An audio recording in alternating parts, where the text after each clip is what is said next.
My name is Adrian Mercer, and I am 35 years old. For the past 7 years, my entire world has revolved around one bright, restless spark, my son, Leo. We live in Harbourview, a seaside town in coastal Maine, where every dawn glints off slate rooftops and the salt air carries stories of distant horizons.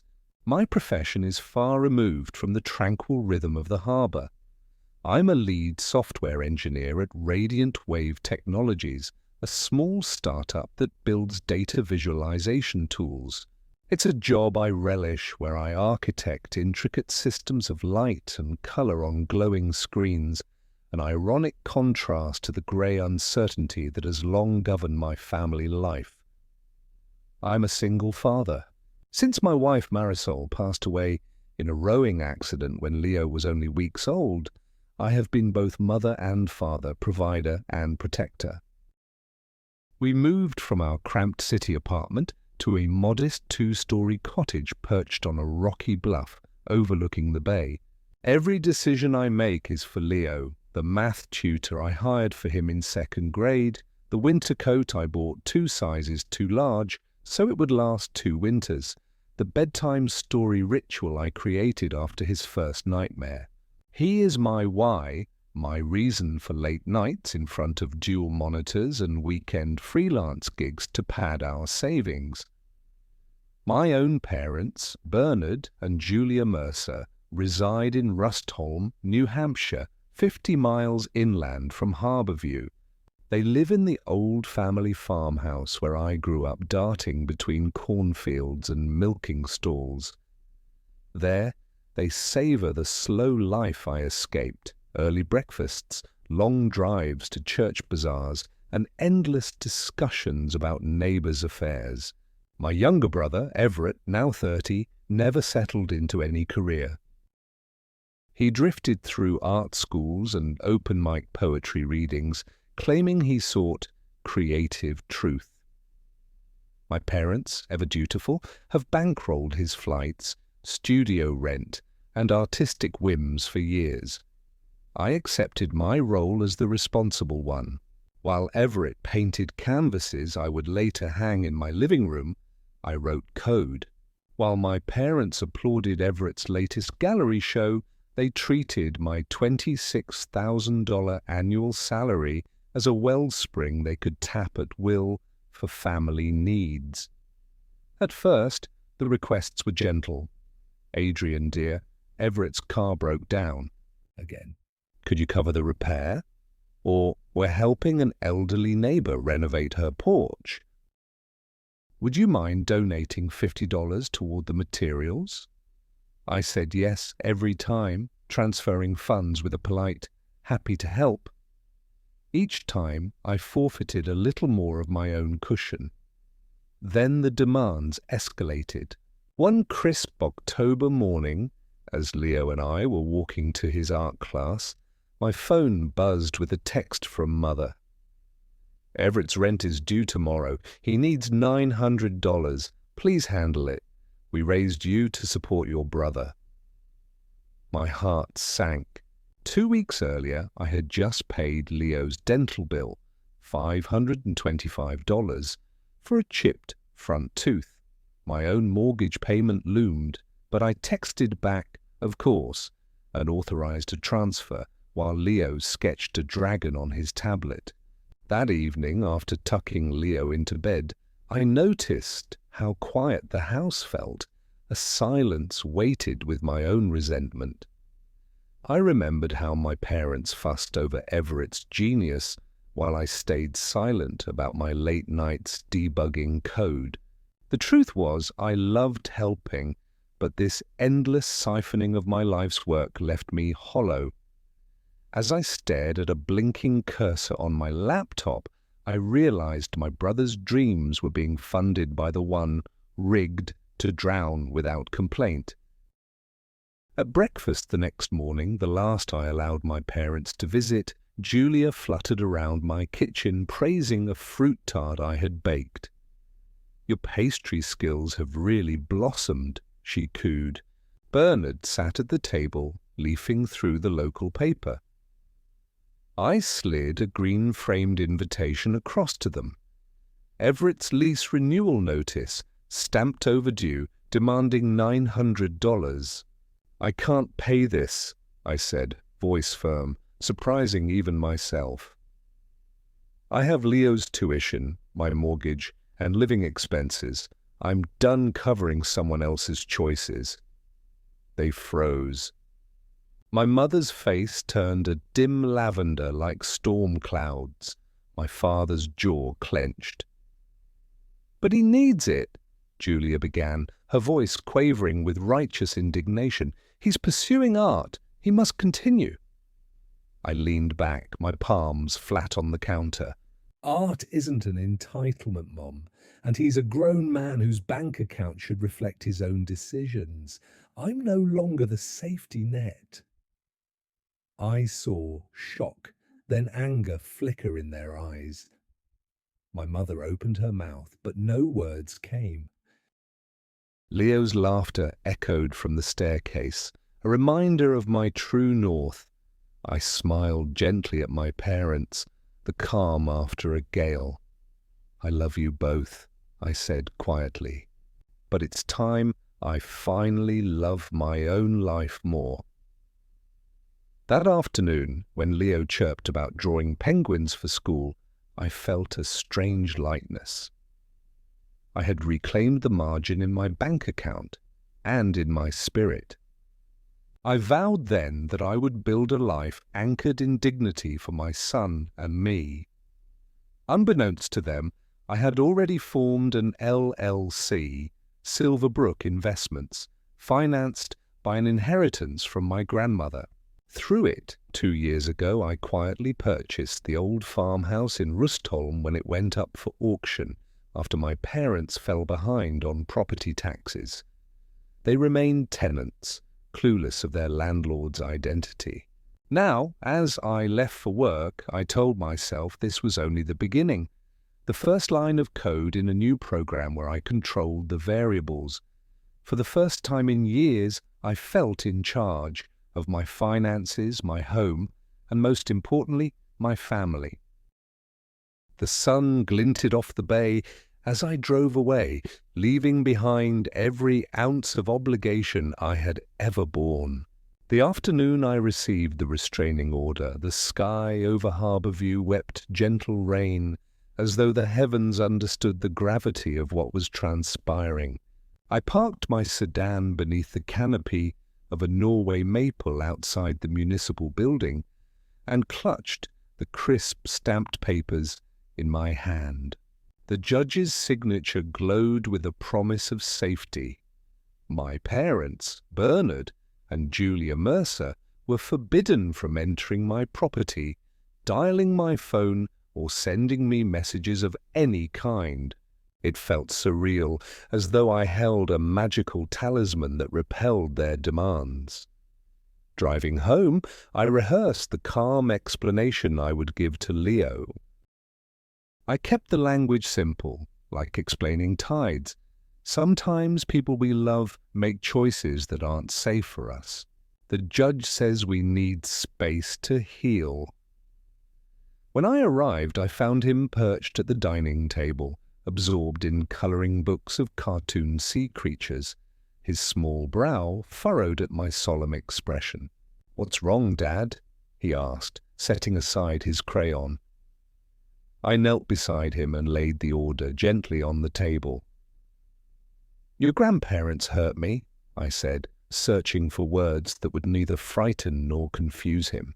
"So the judge said they must stay away until we're ready." He studied the printed text, then tapped my hand. "They'll be okay, right?" His voice trembled like a candle flame. I swallowed, my own heart a roiling sea of guilt and relief. "They'll be okay, Leo, but right now we need to focus on being safe and happy." That evening, I built forts of blankets in the living room, and we camped beneath them, reading tales of brave knights and daring voyages. Leo's eyes shone with wonder, and for the first time since this ordeal began, I felt a buoyant hope. We fell asleep to the gentle rhythm of rain against the windows and the distant wail of a foghorn. The next morning, with dawn's pale light filtering through the curtains, I placed a call to Silverbrook Investments property manager, Elena Parks. "Elena," I said, voice measured, "please prepare to initiate formal eviction proceedings against my parents. They are 3 months behind on rent." I paused, picturing her nodding on the other end. "Do not notify me of any communications from them. Handle everything discreetly." I spent the remainder of the morning assembling a care package for my brother, Everett.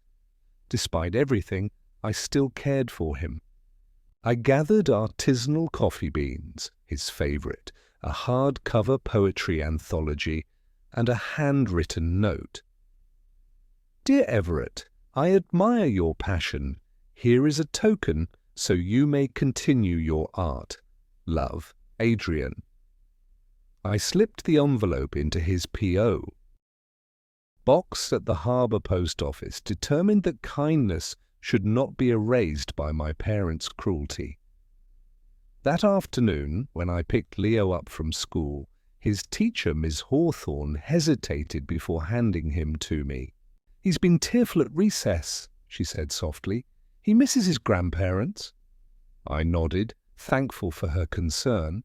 "We're working through something," I told her, "but I promise he's safe here." I buckled him into his booster seat, and he looked at me with those wide eyes. "Promise we'll see Grandma and Grandpa again?" he asked. I forced a gentle smile. "Someday, buddy, when they learn to be kind." Returning home, I found a voicemail from my mother's old friend, Aunt Lorraine. Her voice trembled with indignation. "Julia and Bernard are respectable people. How dare you treat them like criminals?" I muted the speaker and deleted the message. No lecture could sway me now.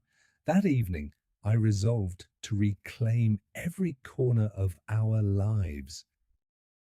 I dusted family photographs from the living room shelves, images of birthday cakes and fishing trips, and replaced them with recent snapshots of Leo's artwork.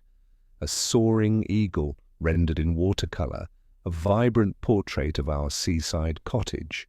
On the mantel, I positioned a small brass plaque engraved with our house's coordinates: 43 degrees, 46 minutes north, 72 degrees, 5 minutes west.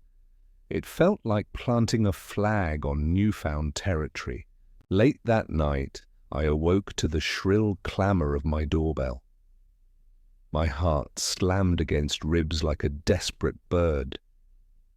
I peered through the peephole to see Julia, drenched by rain, her umbrella collapsed at her feet, eyes blazing with accusation. Before I could react, she pounded again. Fear and fury intermingled in my chest. I reached for my phone and dialed 911. "Yes," I said into the receiver. "There's an unauthorized person at my front door who refuses to leave." Moments later, distant sirens threaded through the downpour. Julia staggered back when she saw the patrol cars flashing lights. I opened the door just enough to whisper, "You cannot be here." She shrieked a curse and vanished into the darkness, leaving behind a soggy echo of betrayal. When the officers left expressing professional sympathy, I found Leo curled at the foot of our bed, clutching his blanket. "Dad," he murmured, voice trembling. "They're mean." I gathered him in my arms, tucking wet strands of hair behind his ear. "They are," I whispered. "But you and we're safe now." In the days that followed, the restraining order and eviction notice took effect. I watched as my parents packed their few remaining belongings from the farmhouse, unaware that their son owned the very land they trudged across. Everett's art remained untouched, his canvases painted between tears. Through it all, I continued my work at Radiant Wave, leading daily stand-ups, mentoring junior engineers, and polishing code late into the night. But now, each line of software I crafted felt unburdened, as though I had finally cleared out the dead branches to let sunlight stream through. One afternoon, Leo bounded into my home office, holding a hastily drawn invitation. "Dad, art show at school next week. Want to come?" My chest tightened with pride. "Of course," I said, smiling wide. As he danced away, I realized I was no longer defined by my parents' expectations or my brother's whims. I was defined by this small being who painted hope in every stroke. And in that moment, surrounded by glowing monitors and quiet determination, I glimpsed the life I had fought for. One anchored in honesty, independence, and the boundless love between a father and his son. The morning after the courthouse visit dawned clear and bright, a startling contrast to the turmoil still echoing in my mind.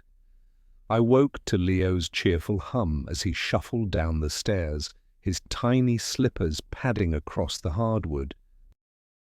He carried a folded piece of construction paper emblazoned with glitter and glued on seashells, his latest award for good behavior.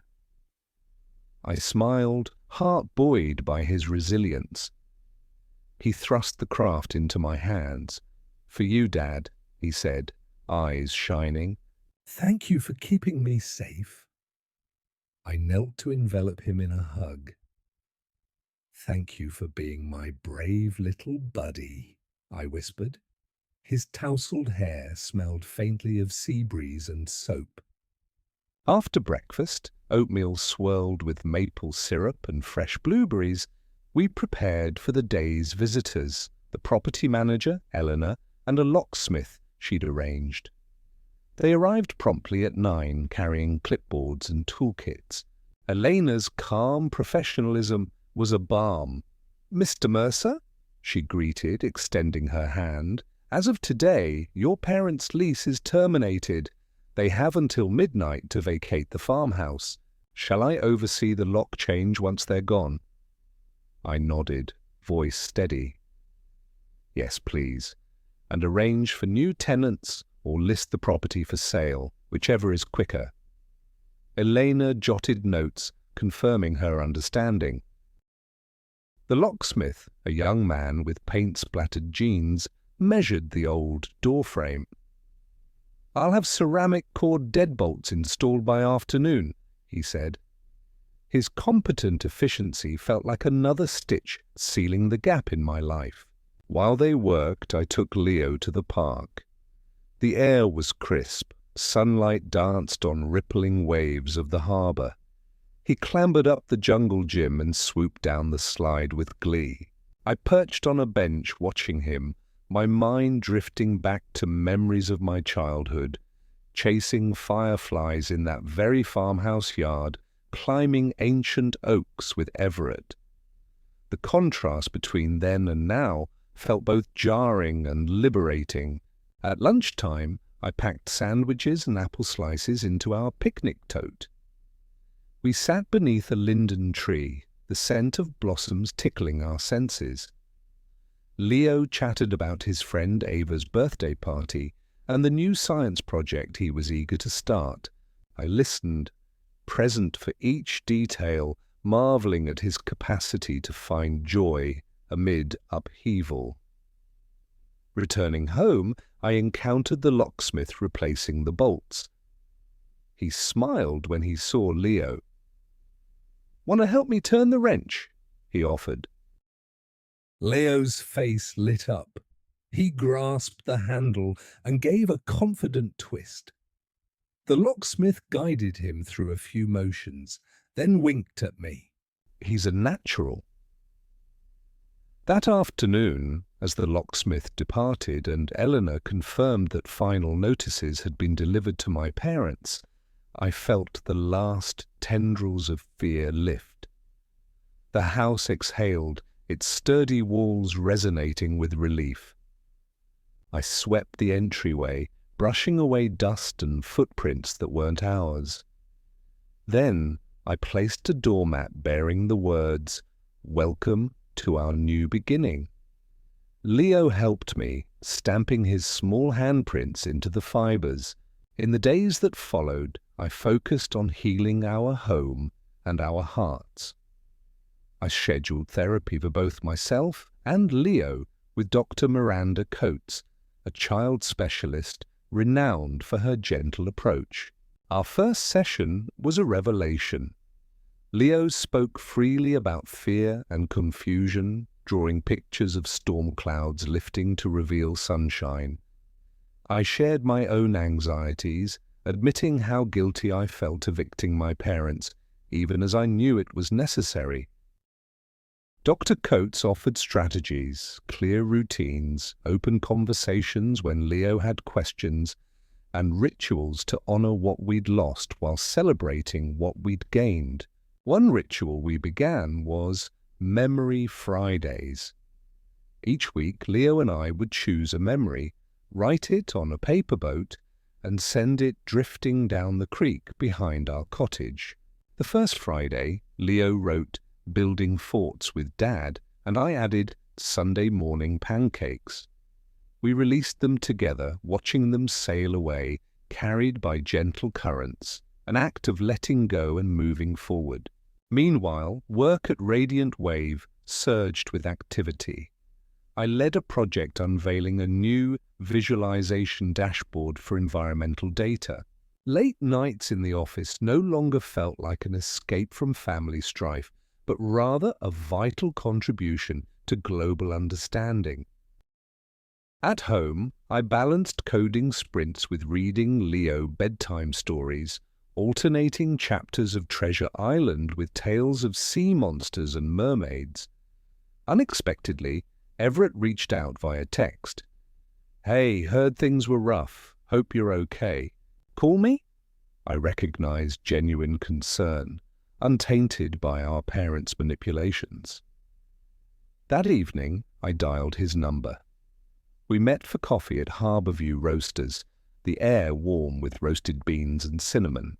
He arrived with paint flecks on his jeans and a tentative smile. "I'm sorry," he said, voice trembling.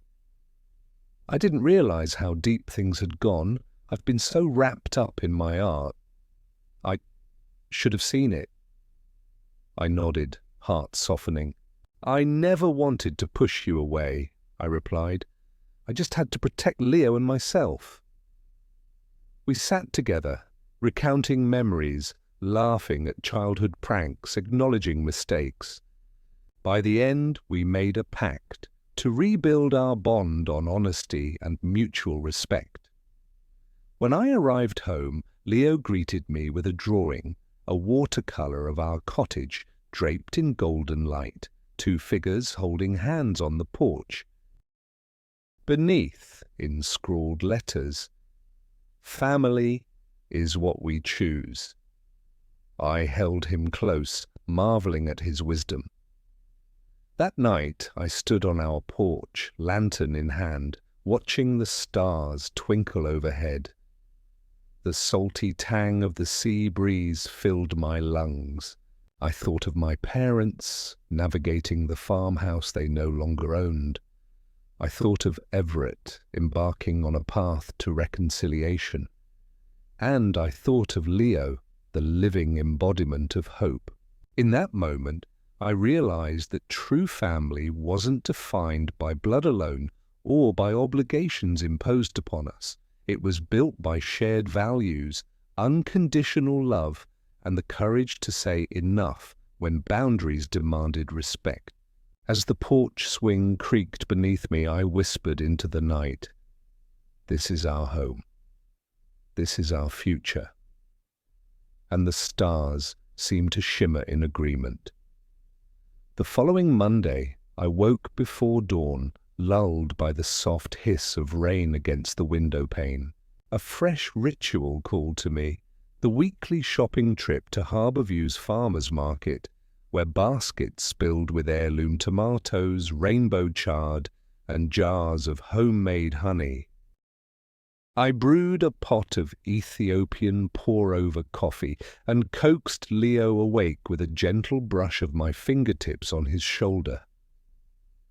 "Market day," I whispered. His eyes opened in a slow sunrise and he smiled. Bundled against the chill, we climbed into my SUV, heated seats, a small luxury I'd once considered frivolous. En route, Leo clambered onto the center console, pressing imaginary buttons like a pilot. I laughed and reminded him of seatbelt safety. "Sorry, Captain Dad," he said, fastening his belt in earnest. The morning light burned off the mist as we wound along the coastal road, gulls wheeling overhead. At the market, familiar vendors greeted us by name. Mrs. Delgado offered Leo a slice of cantaloupe. He accepted with a shy "thank you" and a grin. I selected fresh spinach for smoothies, scallions for soup, and a wedge of artisanal cheddar. When we reached the stall selling plants, Leo paused before a cluster of lavender. "Can we get one for our yard?" he asked, touching the silvery leaves. I surveyed our small garden plot and nodded. "Yes, let's plant it together later." Our basket heavy with bounty, we returned home under brightening skies. I unloaded groceries while Leo sketched a scene of vendors and produce on a pad of paper.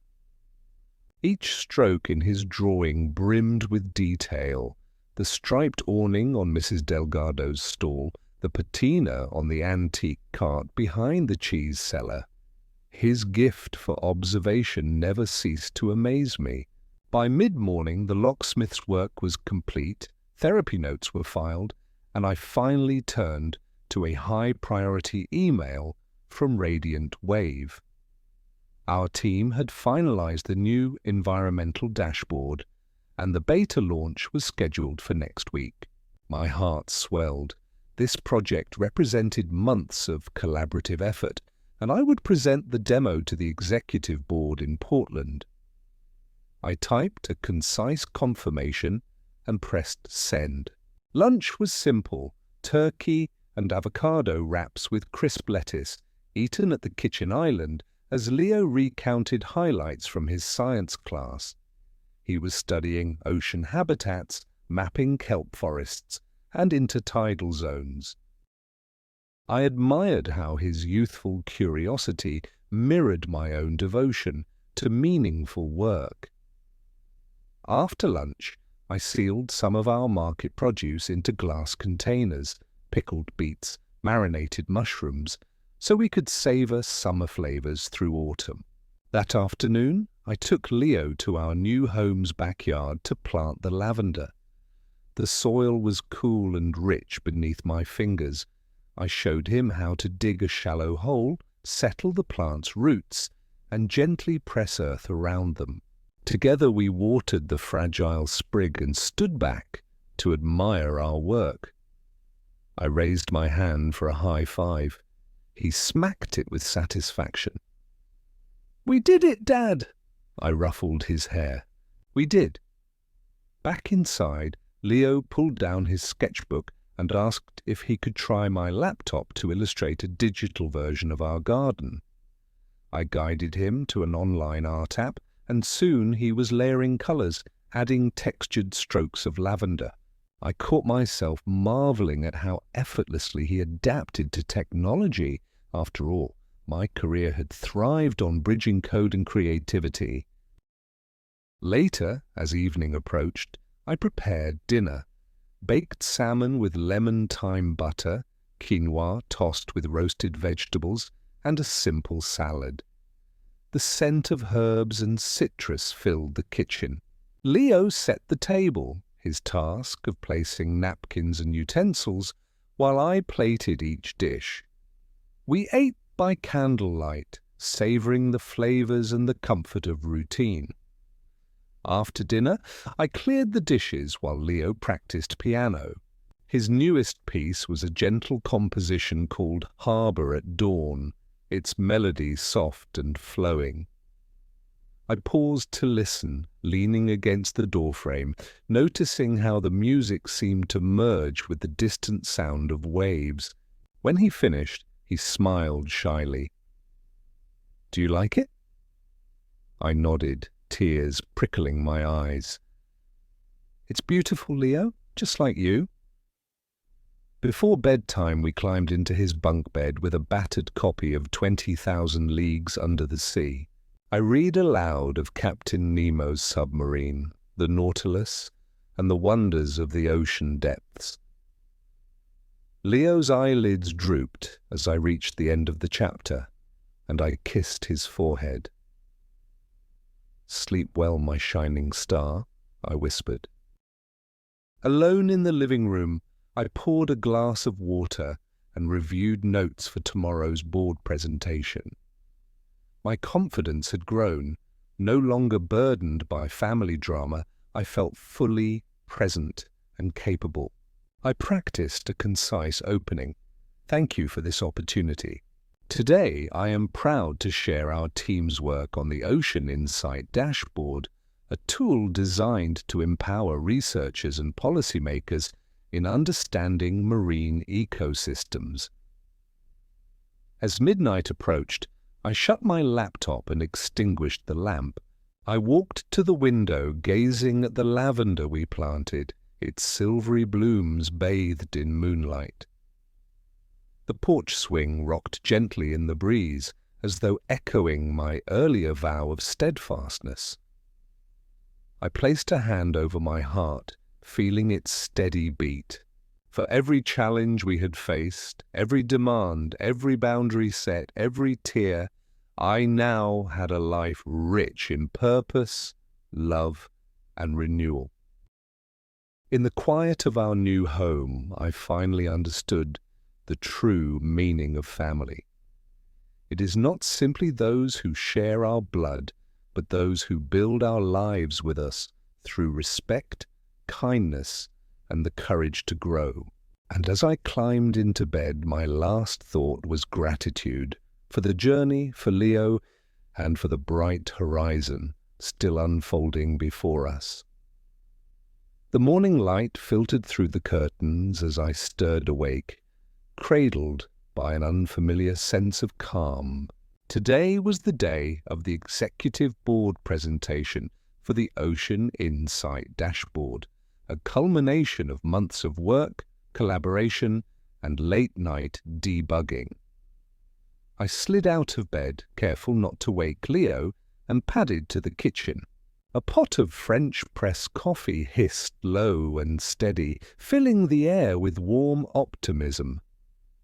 I poured a mug and carried it out onto the porch, where dew-damp lavender leaves glistened in the dawn. With each sip, I reviewed my notes on my phone, a concise overview of key features, user interface mock-ups, and anticipated questions about data accuracy. I reminded myself that this was not only about professional success, but also about the tangible impact our tool could have on ocean conservation. Beneath the nerves, a core conviction beat strong. I deserved this opportunity. I had earned it by forging boundaries, investing in my own growth, and showing up for Leo every day. Back inside, I found Leo padding into the kitchen in his Star Cruiser pajamas. His hair was still tousled, and one foot carried a mismatched sock. He climbed onto a stool beside me, peering curiously at my laptop. "Big day?" he mumbled. I knelt to meet his eyes. "The biggest, but you're my first priority. I'll be right back in time to walk you to school." He nodded solemnly, then brightened. "Can I have extra fruit in my lunch today?" I laughed and agreed, packing strawberries and melon in a bright green bento box. After dropping him at Harbourview Middle School, where he waved enthusiastically to a group of friends, I navigated the coastal highway toward Portland. The sun climbed higher, painting the Atlantic silver.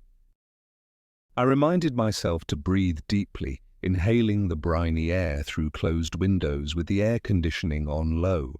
Arriving at Radiant Wave's sleek glass building, I signed in with security and headed to the 33rd floor, where the conference suite awaited. My team greeted me with nods and quiet smiles. I set up my laptop, connected the projector, and ran a final test of the slide deck. The room filled gradually. The CEO, the Chief Technology Officer, several department heads, and 3 members of the Environmental Advisory Board. They settled into ergonomic chairs, professional expressions poised between curiosity and expectation. I cleared my throat and began, "Good morning. Thank you for joining me.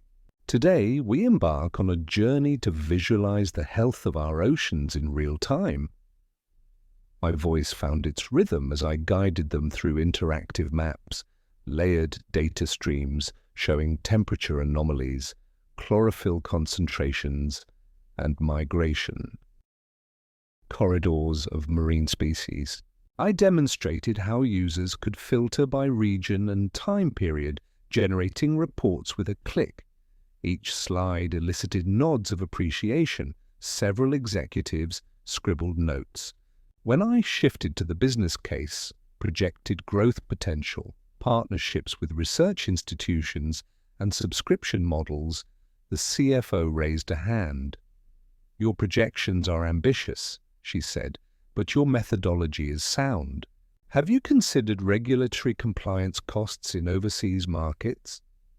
I acknowledged her question, then outlined a phased rollout plan that allocated resources for legal consultation in key regions. She smiled, satisfied.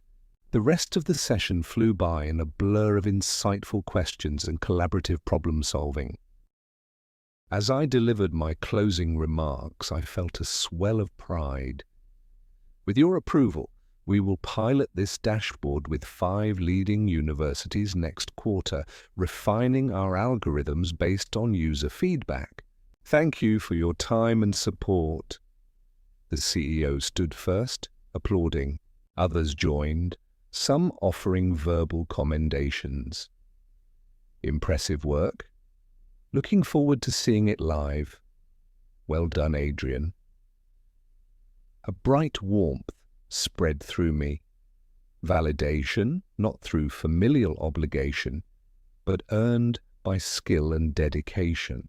The meeting broke up, and I lingered to answer follow-up queries. A junior engineer approached and quietly thanked me for mentoring him through the development of the visualization engine. I ruffled his hair, an unconscious gesture I reserved for Leo, and encouraged him to keep honing his craft. I gathered my things, leaving the room buzzing with anticipation for the dashboard's launch. Back at my desk, an email awaited, a formal offer to lead a new division focused on predictive analytics, an opportunity that came with a significant promotion and relocation to the company's San Francisco office. The offer stunned and thrilled me. I paused, envisioning the new challenges and the distance it would place between me and Harborview. I knew Leo's well-being came first. I composed a courteous reply, expressing gratitude and requesting time to consider the role with family priorities in mind. By mid-afternoon, I returned home, my mind alight with possibilities.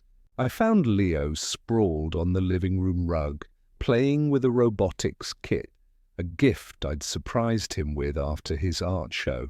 He looked up, eyes glinting. "Dad, they love my robot!" he exclaimed. He demonstrated a whirring arm and a blinking LED face. I clapped, genuinely impressed. "Oh, that's fantastic, buddy. You're a brilliant engineer, just like your old man." He beamed, then hesitated. "Will you still read me bedtime stories tonight?" I dropped to one knee. Always. That evening, we sat on the porch swing, wrapped in blankets. The sky glowed pink above the bay. Leo tucked his head against my shoulder and asked, "Can we build a robot that helps clean the ocean?" My heart soared at his blend of creativity and compassion. "Absolutely," I said, tracing patterns on his hand. "We'll build it together." Inside, after tucking him in, I stood by the window watching his room's nightlight form a halo around his small silhouette. I thought of the crossroads before me, a career leap across the country, or staying anchored in this seaside sanctuary. But for the first time, I knew my choice would not be dictated by guilt or obligation. It would be room for Leo to flourish, for me to lead with integrity, and for our family, chosen through respect and love, to chart its own course. I whispered into the dark, "Whatever we build, we'll build it together." And the night seemed to murmur its agreement. Saturday dawned luminous and warm, a rarity in early autumn, as if Harbourview itself celebrated our newfound freedom. I brewed a pot of hazelnut coffee and carried 2 steaming mugs onto the porch. Leo followed, clutching his stuffed owl, Athena, who sported a tiny bandage over one wing courtesy of a Lego mishap. We sat side by side on the swing, inhaling the briny breeze and listening to the gulls crying overhead. "I want to show you something today, Dad," Leo announced, eyes bright with excitement. He unfurled a hand-drawn map of the coastline, complete with tide pools, rocky outcrops, and a starred marker at the creek where we'd launched paper boats. "A treasure hunt," he declared, "for ocean trash."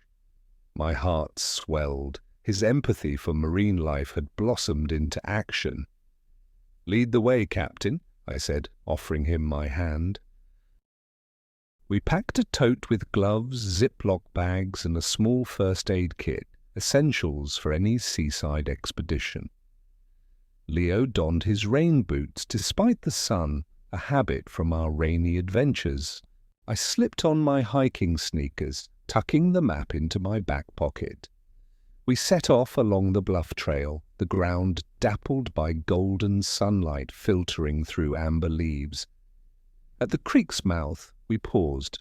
The tide was low, exposing a ribbon of pebble-strewn sand. Leo pointed to shards of rope, tangled among seaweed. "We start here," he said.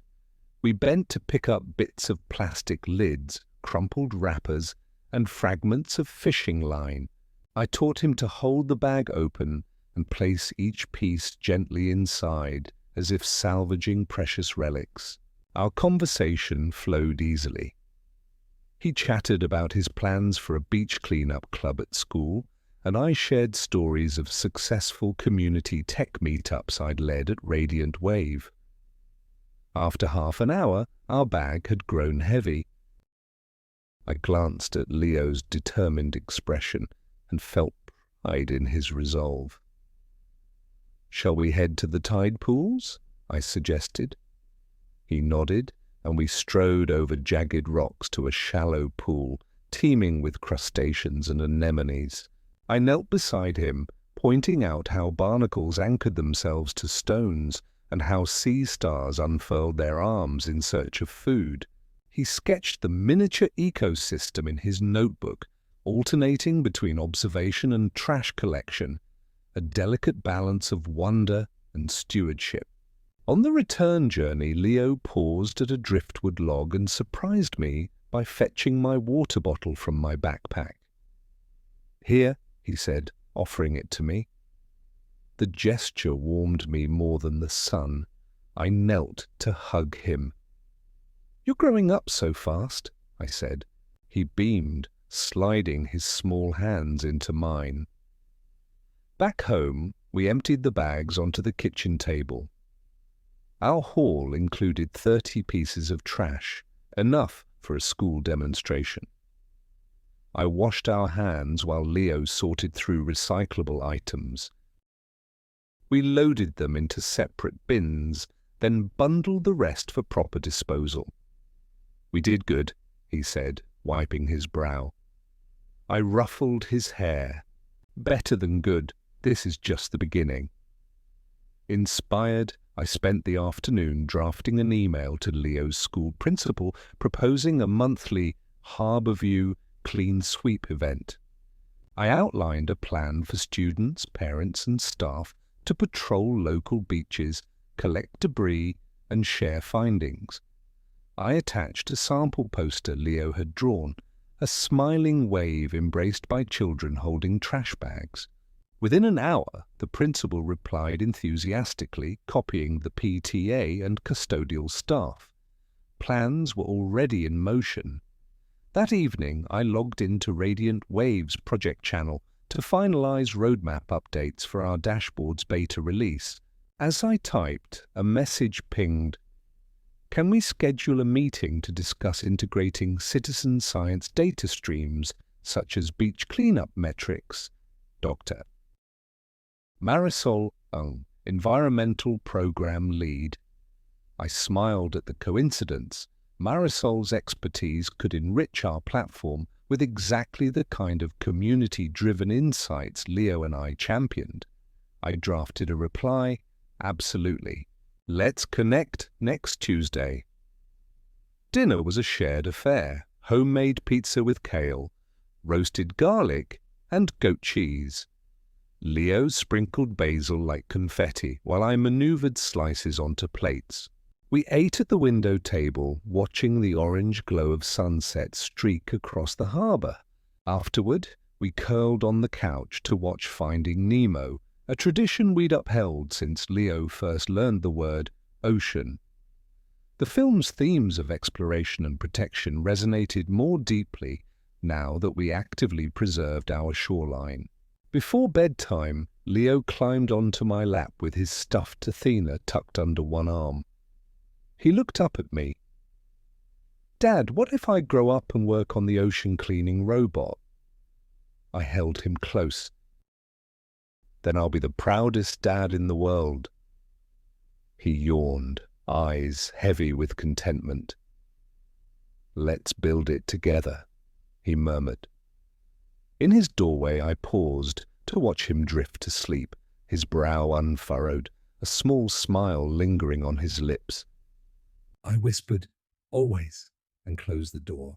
In the stillness, I realized that our story continued to unfold, not in grand gestures of legal triumph or career milestones, but in these simple, shared moments of purpose, father and son, partners in both play and stewardship.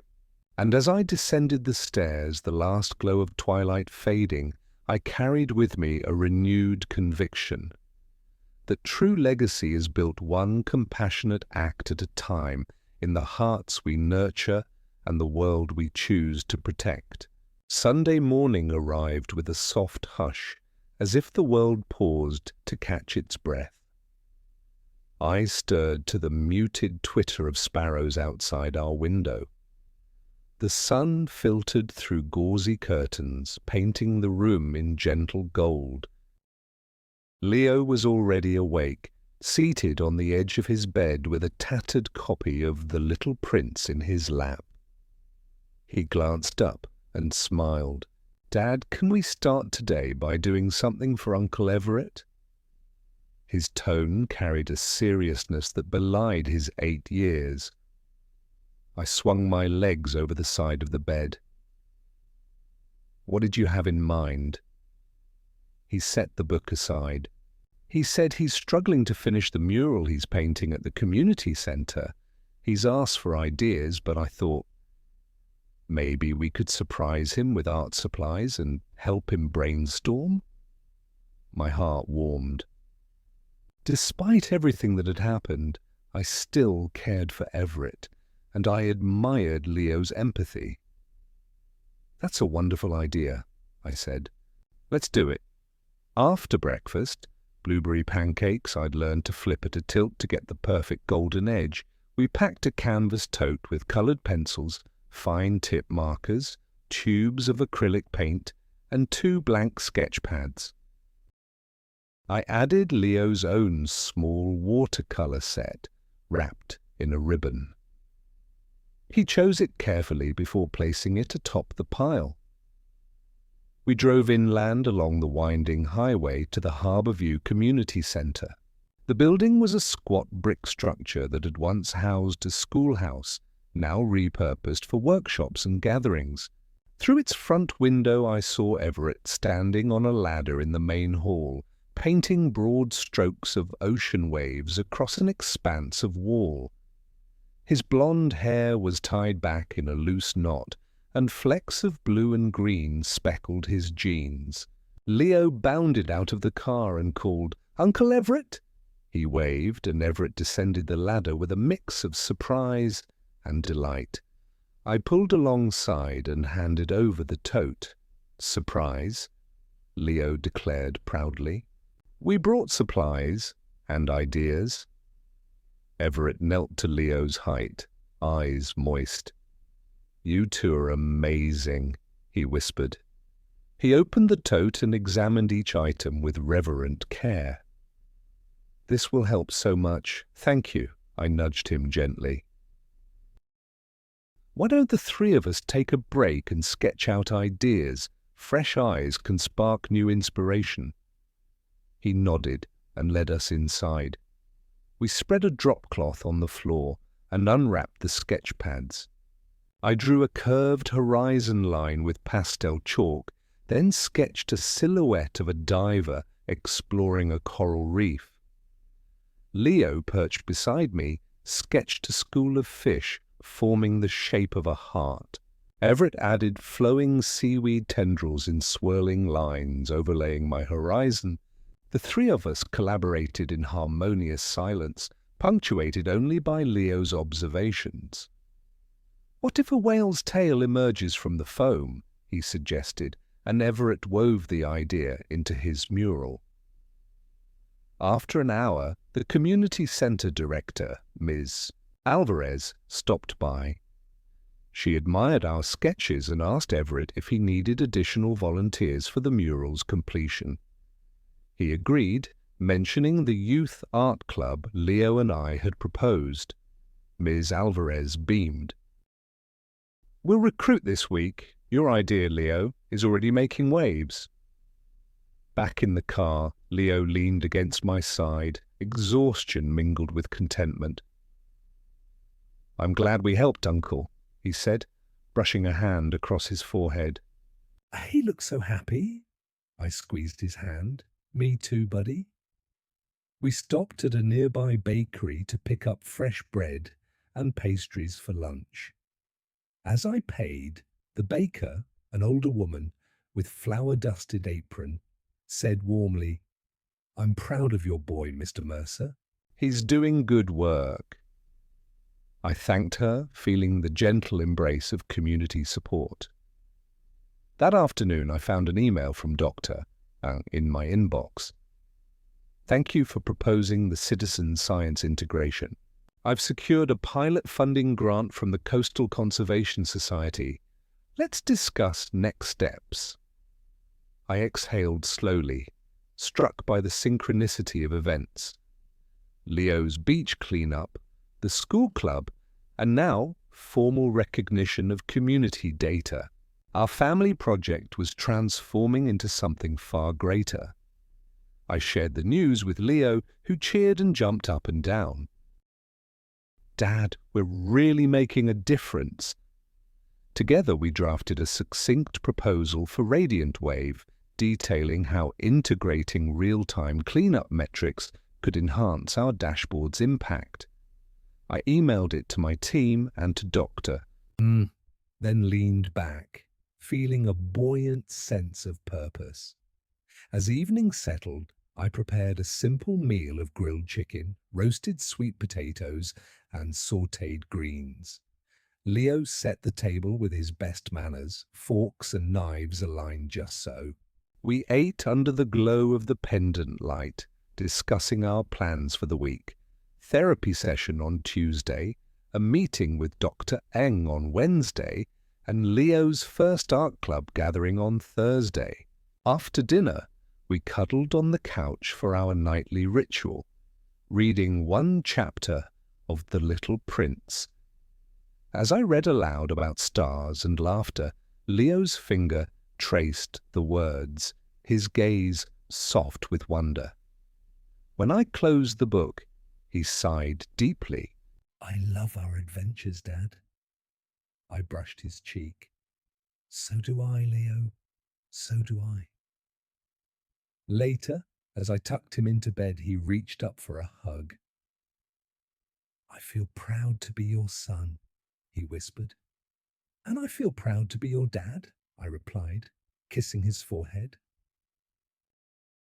His eyelids fluttered shut, and I slipped away, my heart full. In the stillness of our home, I glanced at the framed sketches we'd made that morning, hung on the living room wall, a testament to collaboration, creativity, and healing. I realized that our family had evolved beyond its painful past. We had built something new, a community of support, a legacy of compassion, and a shared mission to protect our world. As I extinguished the lights and closed the living room door, I carried with me a profound certainty that the truest measure of success is not the homes we own or the accolades we earn, but the kindness we sow and the futures we nurture. One sketch, one cleanup, and one courageous choice at a time. Monday morning arrived crisp and clear, a welcome shift from Sunday's tranquil hush. I woke to Leo's muffled footsteps. He was already in the kitchen, humming an upbeat melody as he arranged cereal bowls. I slipped downstairs to find him carefully pouring organic oats and topping them with sliced bananas and a drizzle of honey. "Good morning, Dad," he chirped, his eyes bright. I made us breakfast. I smiled, pride unfurling in my chest. "Thank you, buddy. This looks delicious." I poured 2 mugs of chamomile tea, my morning ritual for calm focus, and joined him at the table. We ate in companionable silence, broken only by the soft clink of spoons and Leo's contented sigh. After breakfast, I tucked Leo's lunch, turkey sandwich on whole grain bread, apple slices and carrot sticks, into his backpack. He grabbed his sketchbook and water bottle. As we headed for the car, he looked up at me. "Don't forget therapy today," he reminded with gentle firmness. I ruffled his hair. "I won't, Leo. I'll pick you up right after."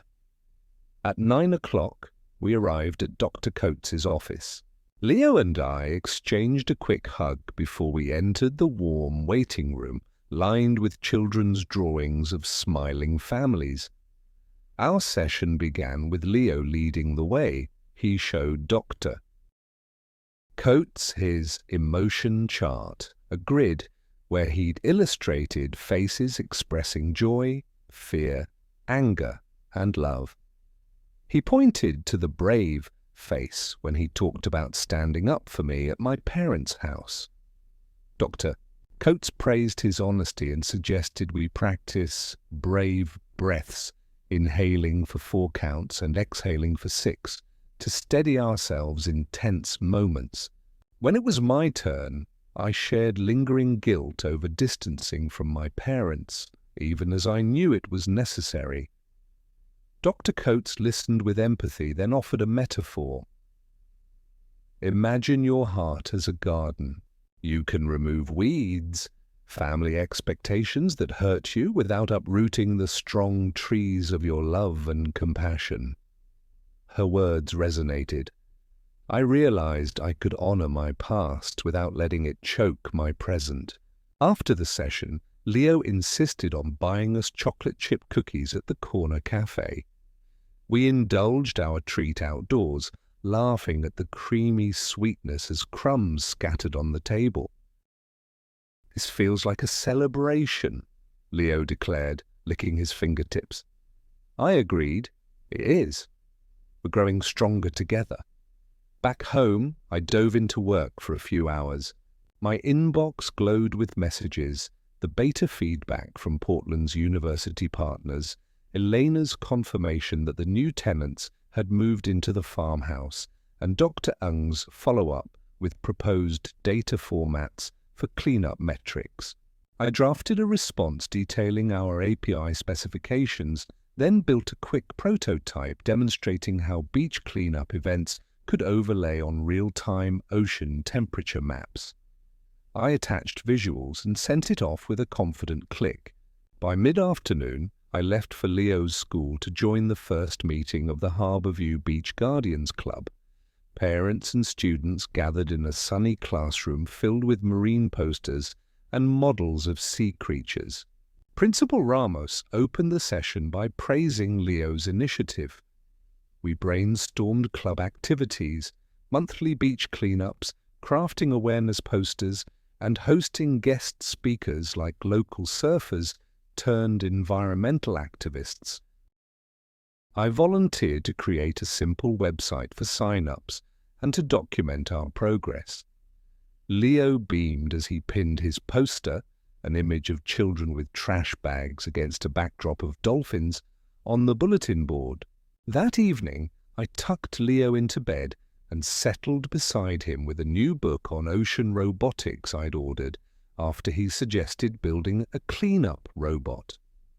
We read an excerpt about how sensors detect plastic bits of different sizes. Leo's eyes widened in fascination. "Someday we'll build ours," he whispered. I stroked his hair. "Yes, Leo, someday we will." Tuesday dawned rainy and grey. I dropped Leo at school, then headed downtown for my weekly check-in with Radiant Wave's executive sponsor, Ms. Caldwell. We met in a sunlit conference room atop the Glover Building. She praised the rapid prototype I'd sent, noting its potential to attract grants and partnerships. We discussed framing a case study for the Coastal Conservation Society, highlighting how community-driven data strengthened policy recommendations. She asked if I could prepare a short presentation for the next board meeting, an opportunity to further elevate our project's visibility. I agreed enthusiastically, already plotting slides in my mind. The rest of Tuesday blurred between coding sprints and conference calls. By late afternoon, I received a Slack message from Dr. Ng. The grant committee approved our pilot program. I'm drafting the contract and will send it for your review tomorrow. I pumped my fist in quiet triumph. With each milestone, our collaborative vision edged closer to reality. Wednesday evening, after dinner of grilled lemon pepper chicken and quinoa salad, I and Leo faced our chalkboard wall, our canvas for planning. I sketched a timeline, finalize API integration by Friday, design club t-shirts by next Wednesday, and develop a curriculum for beach cleanup workshops. Leo added colorful dots marking each achievement. 4 completed tasks already. He smiled, satisfaction radiating from him. Thursday arrived with sun and a touch of autumn chill. I joined Leo's art club after school in the community center's bright studio. He showed me the group's inaugural mural, vibrant coral reefs teeming with fish, octopi and sea turtles. He proudly pointed out a little boat collecting trash, a tribute to our shared mission. I encouraged him to guide the younger kids in detailing the waves, then chatted with Ms. Alvarez about hosting an exhibition of children's environmental art. She loved the idea and proposed opening it at the Harbour Festival next month. That night, I drafted an email to Radiant Wave's marketing team, asking them to feature our citizen science initiative in the company blog. I attached photos of Leo and me cleaning beaches and of his art. My fingers trembled only with excitement. I hit send and imagined the ripple effect. families inspired to join our efforts, scientists empowered by community data, and a legacy built on hope and action. Before sleep claimed me, I walked through the dimly lit hallway to Leo's room and paused outside his door. Through the crack, I saw him asleep, clutching Athena, a peaceful expression on his face. I realized that every boundary I'd drawn, every risk I'd taken, had led us to this moment, safe, purposeful, and brimming with promise. I whispered into the night, "Thank you, Leo, for being my compass." And as I returned to my bedroom, I felt a deep certainty that the true measure of our journey lay not in the walls we built or the titles we held, but in the hearts we touched, and the world we chose to protect, one small act at a time. Friday dawned cool and misty, the sky a pale canvas that hinted at the sun's late arrival. I woke before Leo, the faint rumble of my phone's alarm mingling with the distant call of seabirds. Today was the big day, our pilot program kick-off with the Coastal Conservation Society, and I had been invited to give a short presentation alongside Dr. Marisol Ng. I slipped into business casual attire, a navy blouse and tailored khakis, and brewed a pot of green tea, its earthy aroma steadying my thoughts. Downstairs, Leo emerged in his school uniform, tugging at his tie. "Big day for you too?" I asked, ruffling his hair. He nodded, eyes bright.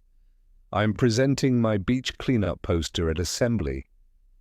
My chest swelled with pride. "You'll do great." We shared a quick breakfast of toast and almond butter before I drove him to the bus stop, my mind swirling with checklist items, finalize slides, upload data demos, confirm audio cables, and most importantly, breathe. At Radiant Wave's office, I took the elevator to the rooftop garden, a serene terrace of potted succulents and benches overlooking the harbour. Dr. Ng was already there, reviewing her notes. Her presence radiated calm confidence. "Ready?" she asked, offering a hand. I shook it, smiling. "Ready as I'll ever be." We ran through our sequence, her overview of the grant and objectives, my live demonstration of how community cleanup events fed directly into the Ocean Insight dashboard, and a closing Q&A session. 40 minutes later, we stood before a packed auditorium at the Coastal Conservation Society's headquarters. The audience of marine biologists, policy advisors, and student representatives listened intently as Marisol outlined the vision. Then I clicked through my slides, showing a map overlay of Harbourview's coastline with clean-up pins color-coded by date and volume of debris collected. At the click of a button, charts appeared, plastic density trends over time, correlations with tidal data, and flagged hotspots needing urgent attention. A hand shot up. A researcher from Nova Scotia asked, "How do you ensure data quality from volunteers of varying expertise?" I explained our built-in validation steps, photos of each collected item, automatic geotagging, and periodic calibration workshops led by experts. We supplemented raw counts with occasional site visits to verify accuracy. The researcher nodded, impressed. Another attendee inquired about expanding the model globally. I described our modular architecture and invite for partner institutions to adopt our open-source plugin, an invitation that drew nods and murmurs of approval. The Q&A flowed seamlessly, culminating in applause that resonated like crashing waves.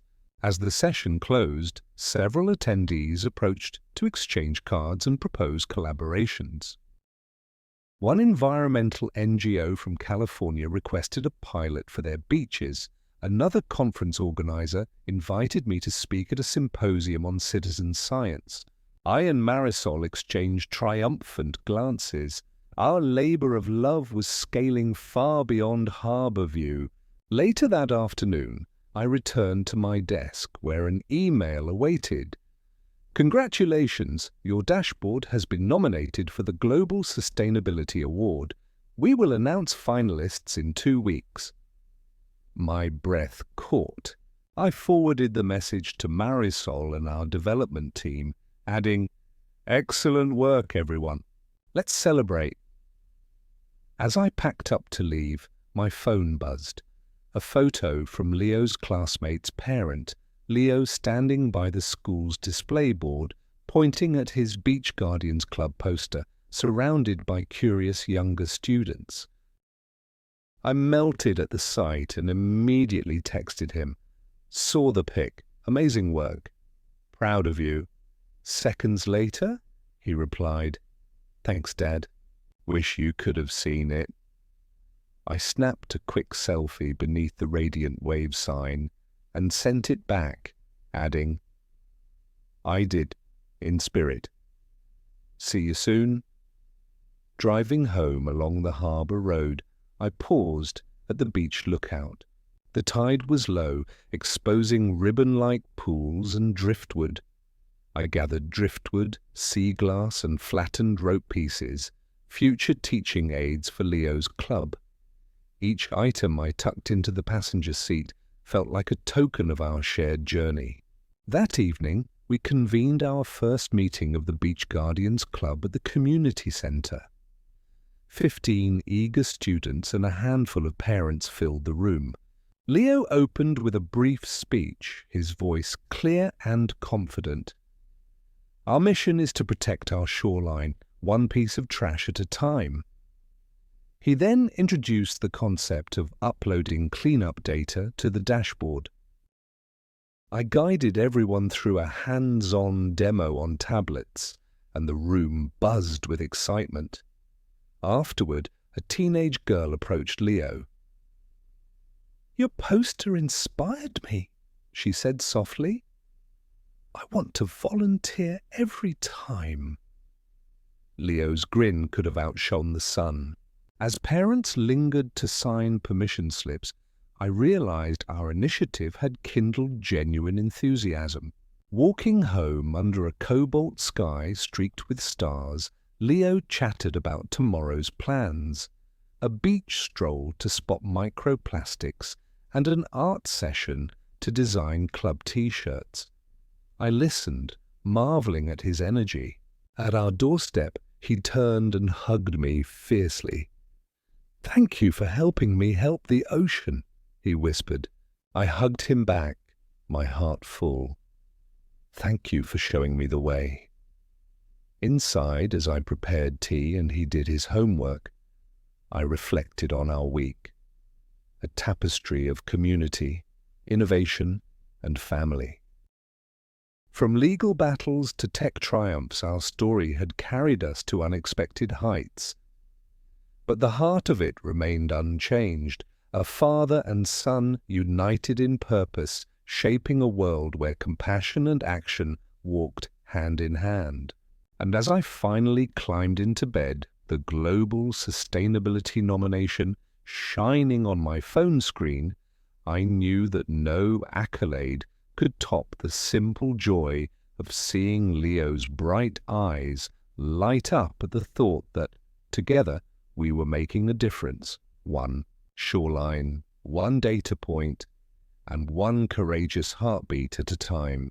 Monday dawned soft and golden, the sky streaked with pastel pinks and oranges that promised a pleasant day. I stirred before my alarm, lulled awake by the distant cry of a loon on the bay. Sliding out of bed, I wrapped myself in a warm shawl and padded into the kitchen, where I found Leo already at the counter, meticulously arranging his coloured pencils by hue. When he saw me, he beamed. "Dad, it's a big week. Award finalists announced today, and the club's second cleanups this Saturday." His enthusiasm was infectious. I poured 2 mugs of honey lemon tea and joined him at the island. "Indeed," I said, lifting my mug. "And no matter what happens, I'm proud of everything you've accomplished." After breakfast, a shared bowl of creamy porridge, topped with cinnamon and apple slices, I kissed Leo on the forehead and reminded him of his school schedule. He grabbed his satchel and sketchbook and bounded out the door, promising to bring home art for me to see. I watched him go, marveling at how confident and caring he'd become since our journey began. Once Leo was on the bus, I settled at my desk to prepare for the day's tasks. First on my list, a video call with Radiant Wave's CEO, who would inform me of the Global Sustainability Award finalists. My heart fluttered as I clicked into the meeting link. The CEO's smile greeted me first. "Adrian, congratulations," she began. "You and your team have been named one of 5 finalists for the award." My chest tightened. "Thank you," I managed, my voice warm with gratitude. She continued, outlining the criteria for the next round. A 2-minute highlight reel showcasing impact, followed by an in-person pitch at the awards gala in Boston next month. I jotted notes furiously, excitement and nerves mingling in my veins. "I appreciate the opportunity," I said. "We'll prepare the materials right away." The rest of my morning blurred between emails and prototype tweaks. I drafted a script for the award reel, highlighting 3 key achievements: integration of citizen science cleanup data, the expansion to 5 pilot regions, and Leo's Beach Guardians Club as a living model of community engagement. As I wrote, I sketched out visuals, maps lighting up with cleanup pins, children in rain boots gathering debris, and a father-son duo clasping hands beneath a starlit sky. Each image felt like a tribute to our shared journey. By mid-afternoon, I slipped out of the office to grab takeout for Leo's after-school snack, his favorite, roasted vegetable sushi rolls. I raced home, eager to see his new watercolor of cleanup volunteers working under a bright sun. Sure enough, he was waiting in the driveway, pencil case in hand. He waved and I handed him the sushi box. "Guess what?" he exclaimed, eyes sparkling. "My poster got featured in the school newsletter." He held out the printed page. His art of children walking along the beach topped the article. I scooped him into a hug. "That's incredible, Leo." "You're inspiring so many." After dinner, a simple stir-fry of tofu, peppers, and brown rice, I ushered Leo to the living room for our nightly ritual, drafting storyboards for the award highlight reel. We worked side by side, me typing notes, him sketching frames. He drew a small paper boat sailing on waves littered with trash, transforming into a vessel of hope once clean-up heroes boarded it. I laughed. "That's brilliant, Sweet Pea." "That's exactly the tone I want." He grinned, pride radiating from him. Later, I tucked Leo into bed. "Dad?" he whispered. I sat on the edge and took his hand. "Yes?" "Will you win?" he asked, voice earnest. I kissed his forehead. "Winning would be wonderful, but being a finalist is already a win. Our real victory is every piece of trash kept out of the ocean and every person inspired to help." He nodded thoughtfully, eyes fluttering closed. "Okay," he murmured. "I like our victories." After he fell asleep, I remained in his doorway, the soft glow of his nightlight illuminating his art-clad walls. I thought of the path we'd travelled, setting boundaries with my parents, buying the family farmhouse through my own investment, evicting toxicity, and building a life grounded in respect and purpose. The memory of my mother's shocked face and my father's stunned silence upon learning I was their landlord flickered through my mind, now distant and unthreatening. Those chapters had closed, a new narrative had taken their place. The next morning, I woke early again to record voiceover for the highlight reel. In the quiet house, I read lines into my phone's recorder. In Harbourview, Maine, a father and son launched a community cleanup movement. Data from each event flows into a real-time dashboard. Together they proved that small actions can spark global change. Once satisfied, I reviewed the footage with fresh eyes, feeling a rush of pride in how far we'd come. I exported the draft and sent it to Radiant Wave's media team for polishing. Their reply, minutes later, outstanding work, will add motion track titles and music, ready for feedback tomorrow. That day, between client calls and code reviews, a text from Everett lit up my phone. Saw your news. Huge congrats. Proud of you. Coffee next week? I smiled, tapping back. Absolutely. You pick the cafe. It felt healing to reconnect with my brother on positive terms, free from our parents' interference. Friday evening arrived with a soft drizzle.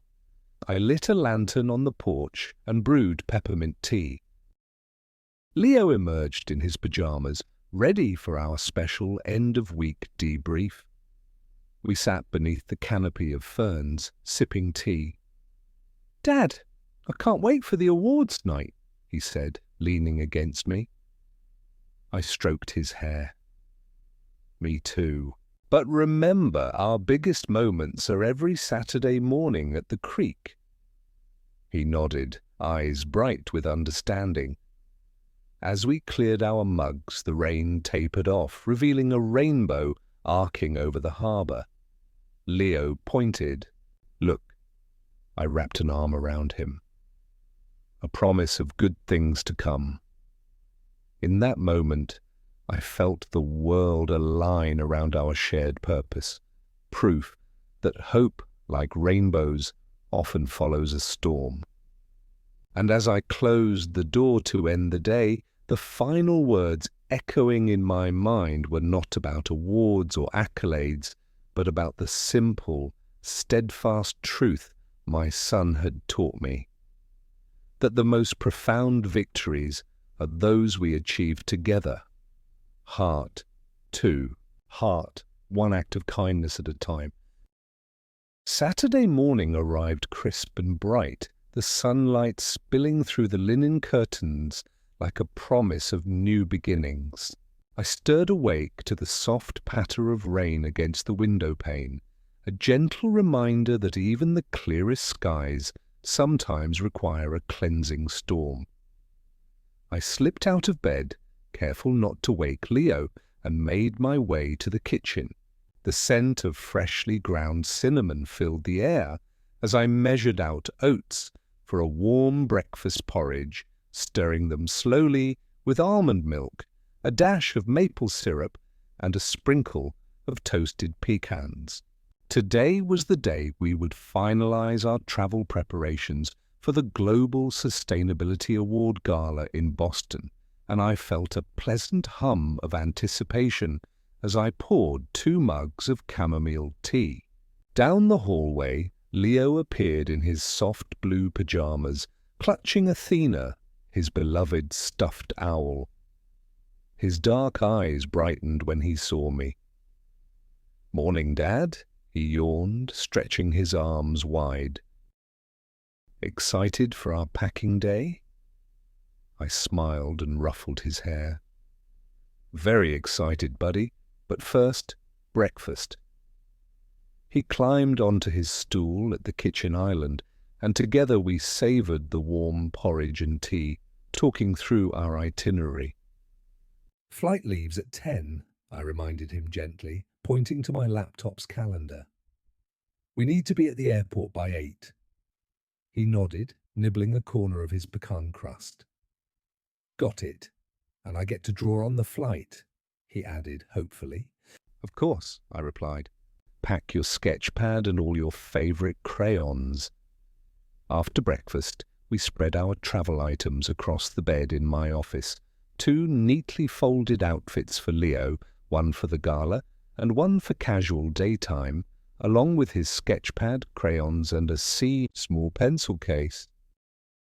I placed my own navy blazer, crisp white shirt, and polished shoes beside them, then tucked in my dress shirt and a pair of tailored slacks. We packed toiletries next, Leo's toothbrush, his special biodegradable shampoo, and his lavender-scented bedtime spray. I added my own essentials, a comb, travel adapter, and a small notebook for jotting ideas at the conference. As we zipped our suitcases closed, Leo declared, "I can't wait to see the big city."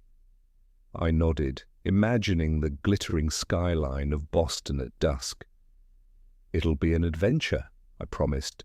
By mid-morning, we loaded our bags into the car and set off for Harbour View Regional Airport. The road was lined with maples beginning to blush crimson and gold. Leo gazed out the window, pointing at roadside farms and grazing sheep. "Look at those woolly clouds," he said, referring to the sheep, and I chuckled at his childlike wonder. At the terminal, we wheeled our suitcases into the bustling departure lounge. I checked us in, navigated security, and guided Leo toward Gate 6, where the small regional jet awaited its passengers. As we boarded, Leo clutched my hand. He peered into the cockpit, mesmerized by the control panels. "Captain Dad," he teased, giving me a mock salute. I settled into our seats by the window and helped him buckle in. "Ready for takeoff?" I asked. He nodded, eyes wide with excitement. When the engines roared to life, we soared above the patchwork quilt of fields and coastline, the world below shrinking into a mosaic of greens and browns. During the flight, Leo sketched quietly. Ocean scenes, sky lanterns, and imagined cityscapes. I reviewed the final draft of our award highlight reel on my laptop, adjusting the sequence of footage so that Leo's Beach Guardians Club appeared at the very end, a triumphant finale. I re-recorded one line of narration to align with a photograph of Leo releasing a paperboat down the creek. The new version flowed smoothly, capturing our journey from a private struggle to a shared mission. 2 hours later, we disembarked at Logan International Airport in Boston. The air was cooler, scented with distant harbor salt. I hailed a taxi and gave the driver directions to the Hyatt Regency by the waterfront, our home for the gala weekend. The city thrummed with energy, cyclists weaving through traffic, joggers along the esplanade, and glass towers reflecting the afternoon sun. Leo pressed his forehead against the taxi window, mesmerized. "This place is huge," he whispered. At the hotel, we checked in and received our room key, a sleek electronic card emblazoned with the conference logo. We rode the elevator to the 12th floor and uncovered a spacious suite overlooking Boston Harbor. I walked Leo to the window where he stared at the docks and ferries below. "Can we go explore after the gala?" he asked. I smiled. "Absolutely. We'll have Sunday free to roam." We unpacked separately. I hung my blazer and arranged my dress shoes by the closet. Leo organized his crayons on the desk. Then we freshened up and headed downstairs to the hotel's docking area, where a small reception welcomed award nominees. Glass doors slid open onto a terrace overlooking the water. I spotted familiar faces, colleagues from Radiant Wave, environmental advocates, and other finalists. I introduced Leo as my chief inspiration, and he shyly waved at each new acquaintance. I felt a swell of pride watching him navigate the room with confidence. At 7 that evening, the gala commenced in the grand ballroom. Crystal chandeliers cast a warm glow over round tables draped in white linen. We took our seats at the Radiant Wave table, complete with a place card bearing my name. Leo twirled his fork in mock seriousness, testing the water glass. I patted his shoulder. "Remember our mantra, every act of kindness matters." He nodded solemnly, then grinned. Dinner unfolded in courses, a delicate salad of mixed greens and candied nuts, followed by pan-seared salmon with lemon basil emulsion, and finally a trio of seasonal fruit tartlets. Throughout, I glanced at Leo, wondering if he felt the same blend of excitement and nerves that stirred within me. When dessert plates cleared, the award presentation began, a series of slide reels showcasing each project's impact. When Radiant Wave's Ocean Insight dashboard appeared on the giant screen, accompanied by narration and footage of beach cleanups, the audience erupted in applause. Leo's eyes darted between the screen and me. I mouthed, "We did it," to him. His smile lit up the room. After all 5 finalists were introduced, the host invited us to stand together on stage for the announcement. I stood beside Dr. Ng and our lead engineer, a sense of solidarity coursing through me. The presenter opened the envelope and paused for effect. "And the Global Sustainability Award goes to Radiant Wave Technologies for empowering communities and protecting our oceans." The room exploded in cheers. I felt Leo tug at my hand, his small fingers trembling with excitement. We embraced on stage, the world's cameras flashing around us. Walking off the stage, trophy in hand, I lifted Leo onto my shoulders. His laughter echoed above the applause. In that moment, beneath the sparkle of chandeliers and the hum of celebration, I realized that our greatest victory was not this gilded accolade, but the journey we'd shared, from a lonely struggle for self-worth to a global cause fueled by compassion, courage, and an unbreakable bond between father and son. And as we lifted our glasses of sparkling cider in a quiet corner of the ballroom, I whispered to Leo, "To every small act that became something extraordinary."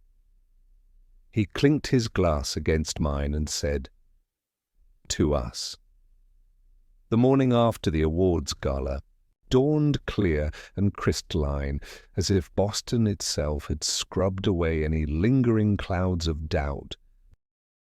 I awoke to the soft hum of traffic below our suite window and found Leo still curled in slumber, Athena tucked beneath his arm. I slipped quietly from the bed and brewed a small pot of jasmine tea, its floral aroma a gentle invitation to reflection. I carried the steaming cup onto the balcony and gazed out at the harbour, the ferries weaving silver ribbons across the water. In that moment, I felt a profound gratitude for the path we had walked. In every boundary set, every code written, every leaf raked in service of a dream that had transcended our little corner of Maine. Back inside, I packed the award statuette carefully into a protective sleeve I had purchased the night before, ensuring it would survive the journey home. Then I climbed back into bed beside Leo, who stirred at my voice. "Big day," I whispered, kissing his temple. He opened one eye and offered a lazy smile. "Home day," he corrected. "I get to sleep in my own bed." We laughed softly, 2 whispers in the dawn before I roused him for breakfast. Together we ate buttered toast and fresh berries, planning our return itinerary, a midday flight, a visit to Radiant Wave's Boston office to express thanks, and a quiet evening drive home through forested highways. By midday, we navigated Logan's bustling terminal. The trophy swung gently at my side like a secret triumph. We boarded our regional flight, and when we touched down at Harborview Regional Airport, the salty breeze felt like a warm welcome. I carried Leo's hand as we walked across the tarmac toward the waiting shuttle van. He pointed to the moored sailboats bobbing in the inlet, his eyes alight with stories yet to be written. "I want to build a model sailboat next," he said. For my next art project, I laughed. We'll sail it down the creek and maybe track it on our dashboard, I teased. That afternoon, we arrived home to find our front porch bedecked with welcome home banners and a small gathering of our closest friends. Miss Delgado with her pecan pies, Elena, the property manager, with a bouquet of lavender from our garden, and Everett standing just inside the gate, his camera slung around his neck. He waved shyly, then opened his arms. In that embrace I felt the final stitch in the tapestry we had begun weeks ago, our family, re-knit by compassion and choice rather than obligation. Inside, Leo darted through the house, rediscovering favorite corners, his reading nook framed by lanterns of twinkle lights, the kitchen counter where he and I once built forts of blankets, and the porch swing that had witnessed our midnight confessions. I placed the award on the mantel above our mantel clock and stepped back, marveling at how a simple silhouette of gleaming metal could embody a world of effort and heart. Behind me, Everett hovered, camera raised. "May I?" he asked. I nodded, and he captured a photograph. Me, trophy in one hand, Leo, perched on my hip, and Evergreen, old farmhouse across the street, now rented to new tenants who cared for it as I once had. That evening, as the sun sank behind the masts of harbour sailboats, we settled onto the porch swing with mugs of cocoa. Leo leaned against me, his small shoulder steady and sure. "Dad, did you ever think we'd do all this?" he asked softly. I wrapped an arm around him. "Not in my wildest dreams," I admitted, "but every step we took, every time we said no for our own well-being, led us here." He nodded, eyes heavy with contentment. "I'm glad we did it," he said. I kissed his forehead. "So am I, Leo." So am I. Over the next few days, life settled into a blissful rhythm. I returned to coding new features for the dashboard. Everett invited me to collaborate on a photo exhibit celebrating our community's coastal restoration, and I met with Dr. to plan the next phase of our grant project. Leo resumed his art classes and helped me refine a workshop curriculum for local schools where students would learn to collect and upload cleanup data. We co-authored a brief guide, From Shore to Screen, a child's guide to ocean stewardship, complete with his illustrations of sea creatures and tiny cleanup heroes. On Thursday evening, we hosted a small open house in our living room. Friends, neighbors, and local journalists gathered to view the award highlight reel and learn about upcoming cleanup events. I introduced each segment with pride, highlighting Leo's role as co-founder of the Beach Guardians Club. When the final frame of our creek launch filled the screen, the room erupted in applause. I scanned the faces of those I cared for most, feeling the true weight of our accomplishment, not in trophies or headlines, but in the spark of inspiration ignited in each person who chose to act. Late that night, I stood at Leo's bedroom door and watched him sleep, the soft hush of his breathing a lullaby of hope. I remembered the first time I said no to my parents and the tremor of fear that followed. Now fear had been replaced by the steady pulse of purpose. I whispered into the dark, "Thank you, Leo," and slipped away, certain that our story, a father and son, bound by love and bolstered by courage, would continue to chart its course, one ripple at a time. Sunday morning unfolded with an unhurried grace, as if the world itself was savoring the quiet after our whirlwind of accomplishments. I woke to the gentle trill of my phone's reminder. Beach Guardians Club meeting, 9 a.m. I stretched and padded barefoot down the hallway to Leo's room. He lay curled beneath his blue comforter, brown hair tousled like seaweed. I knelt and whispered, "Hey, Captain, ready for today?" He cracked an eye and flashed a sleepy grin. Aye, first mate," he mumbled, then burrowed back under the covers. I brewed a pot of mint tea and set out bowls of mixed berries and whole-grain waffles, our ritual fuel for a day on the shore. Leo descended, still in pyjamas, clutching Athena. He took one bite of waffle and declared, "Perfect carb loading." I laughed, scooping him onto my lap. Together, we reviewed our agenda: a shoreline cleanup at Driftwood Cove, a data entry workshop at the community centre afterward, and a celebratory ice cream social open to all volunteers. By 8:30, we loaded gloves, bags, and our ever-faithful GPS-enabled tablet into the back of my SUV. The sky was a soft lavender, and the air carried the briny tang of an incoming tide. At Driftwood Cove, 30 volunteers, families, retirees, and even a few curious tourists gathered in bright T-shirts bearing our Beach Guardians logo, a stylized wave cradling a budding seedling. Leo stood on a small rock, cleared his throat, and delivered a rousing pep talk. "Thank you all for joining us today. Remember, every bottle cap, every cigarette butt you pick up keeps our ocean healthy." Let's make Driftwood Cove sparkle! Applause rippled through the group. I felt a swell of pride as I watched volunteers disperse along the sand, their laughter and chatter blending with the crash of gentle waves. Leo slipped into line beside me, and together we waded into the shallows, snagging stray bits of rope and fragments of plastic submerged among the rocks. As we worked side by side, I reflected on how far we'd come.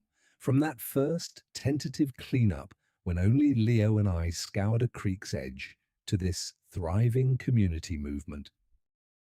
I glanced at him, his small frame bent over a cluster of seaweed, his brow furrowed in concentration. He plucked a polystyrene fragment and held it aloft, as if presenting a trophy. I reached down and gave him a high five. "Great find, Admiral," I said. 2 hours later, bagfuls of debris lined the parking lot, ready for sorting. We helped volunteers log each item into the tablet, which automatically uploaded the data to the Ocean Insight dashboard. Parents marveled at the live map, watching cleanup pins light up across New England, California, and soon Europe, our pilot partners having joined the network. A teacher from the local middle school peeked over our shoulders and exclaimed, "My students will love this." It turns cleanup into real science. By midday, we adjourned to the community center's multi-purpose room, where long tables awaited trays of bagels, fruit, and pitchers of lemonade. Volunteers mingled, comparing their finds and swapping stories of curious hermit crabs and hidden tide pools. I seized a quiet moment to update the dashboard's interface, adding a new filter for volunteer-reported wildlife observations, an idea born of Leo's fascination with cataloguing shells and starfish the week before. After the workshop, we set out bowls of ice cream, vanilla, strawberry and chocolate with toppings, sprinkles, chopped nuts and chocolate chips. Leo manned the toppings bar, dutifully advising each child, "Less sprinkles makes the planet happy," which drew giggles and exaggerated nods.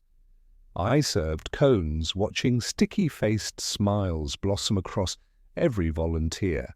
As the sun dipped toward the horizon, casting a warm glow over Driftwood Cove's dunes, the last of our helpers packed up. I handed Leo a certificate I had printed, Honorary Guardian of the Coast, glued to cardboard and framed in blue construction paper. His eyes lit up as I pinned it to his shirt. "You earned this, Leo," I said, voice thick with emotion.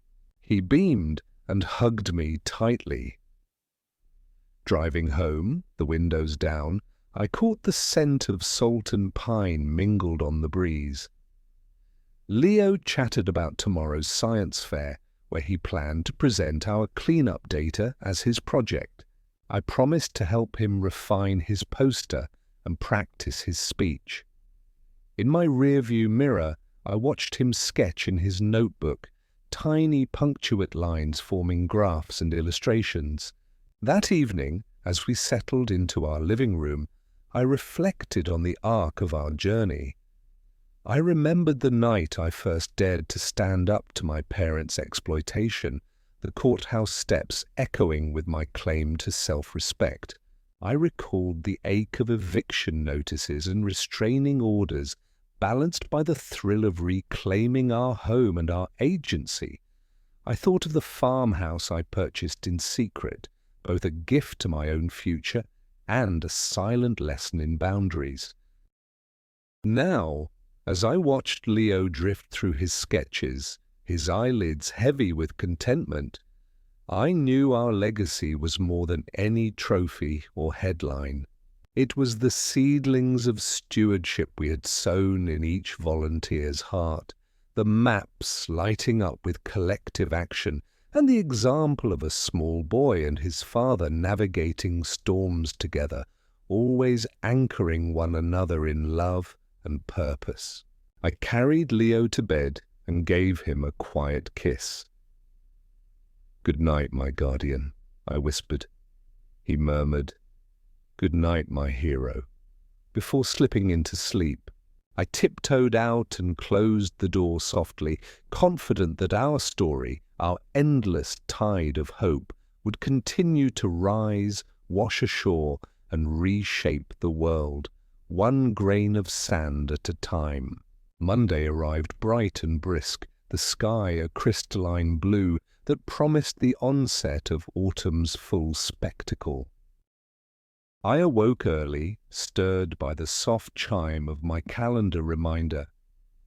Prepare Leo's science fair presentation, 5 p.m. I stretched, recalling how just 2 months ago the notion of a proud family legacy felt abstract and distant. Now, I looked forward to showcasing our shared work at Harborview Middle School's annual fair. Downstairs, I found Leo at the kitchen island, tracing a pencil over poster board. His watercolor illustration of a clean-up event, children in rain boots, a shoreline dotted with color-coded data pins, blossomed across the paper. He glanced up as I entered. "Dad, I added a bar chart of trash volume by month," he said, eyes gleaming. I poured 2 mugs of herbal tea, the steam curling like hope, and sat beside him. "That's perfect, sweetheart. Your data tells our story." We reviewed each section. Introduction, where Leo would explain the Beach Guardians Club's founding, methodology, detailing our GPS-tagged cleanup approach. Results showing the dashboard's live map lighting up with volunteer pins, and conclusion, a call to action for classmates to join future events. Each slide he spoke about demonstrated not just scientific rigor, but compassion, how a single piece of trash removed equated to a small victory for marine life. I gently suggested he practice emphasizing the why behind the numbers, why a microplastic fragment could harm an entire ecosystem. He nodded, scribbling notes. After packing our art supplies and laptop into a messenger bag, we drove the familiar road to the school. The maple trees flanked our path like sentinels of change, their leaves beginning to burn orangey red. At the gymnasium-turned-exhibition hall, rows of tri-fold science boards lined the perimeter, each flanked by eager students and proud parents. I helped Leo set up his station, his poster board on the easel, laptop playing a loop of our dashboard's interface on a small monitor, and a bowl of laminated clean-up challenge cards for visitors. As the fair commenced, I hovered nearby, heart thumping with pride. Leo greeted each passerby with a confident smile and a clear opening line. "Hello, would you like to learn how small actions can protect our oceans?" His enthusiasm was infectious. One student, a tall 8th grader named Maya, examined his chart. "So you guys removed over 200 items this month?" she asked, brows raised. Leo nodded. "And that reduced plastic density by 10%, which means fewer toxins for fish larvae." Maya's eyes widened. "That's amazing. I want to join the next cleanup." Parents approached to congratulate him, and teachers marveled at his combination of science and social purpose. I listened as he explained how our father-son partnership had grown into a community movement connected across 3 continents. When a local news reporter arrived with a camera crew, Leo switched seamlessly into demo mode, guiding them through the tablet's real-time map and inviting them to try marking a cleanup point themselves. I stood back, tears of pride pricking my eyes, knowing that his gentle leadership had outshone any accolade I'd ever received. Around midday, our principal, Mr. Green, stopped by. "Adrian, Leo, this is remarkable work," he said, placing a hand on Leo's shoulder. "The way you've integrated technology and community engagement is exactly the kind of initiative we hope to foster in our students." I nodded solemnly. "Thank you, sir. Leo's vision has guided us every step." Mr. Green smiled kindly. "I'd like to propose hosting a district-wide Beach Guardians competition next spring, with schools competing to collect and map the most debris." "Interested?" Leo's gasp of excitement was immediate. "Yes, please," he exclaimed. I exchanged a delighted glance with the principal, imagining the ripple effect of engaging an entire school district. As the fair wound down, Leo carefully packed his supplies while I organized feedback forms and volunteer sign-up sheets. When the last group had filed through his station, he turned to me with a satisfied grin. "We did it, Dad." I swept him into a hug. "We always do, Leo." That evening at home, we celebrated with homemade apple pie, Harborview's unofficial autumn tradition. We sat at the kitchen table, spooning warm slices and reminiscing. Leo recounted the most memorable moments, meeting Maya, hearing Principal Green's proposal, and seeing his friends clutching clean-up crew cards. I listened, my heart swelling, realizing how far we had come from that first guarded no I'd mustered, when my parents demanded money. Each boundary I drew had led to a boundary broken in perception, showing others that one family's small act could spark a movement. Later, after tucking Leo into bed, I lingered in the doorway.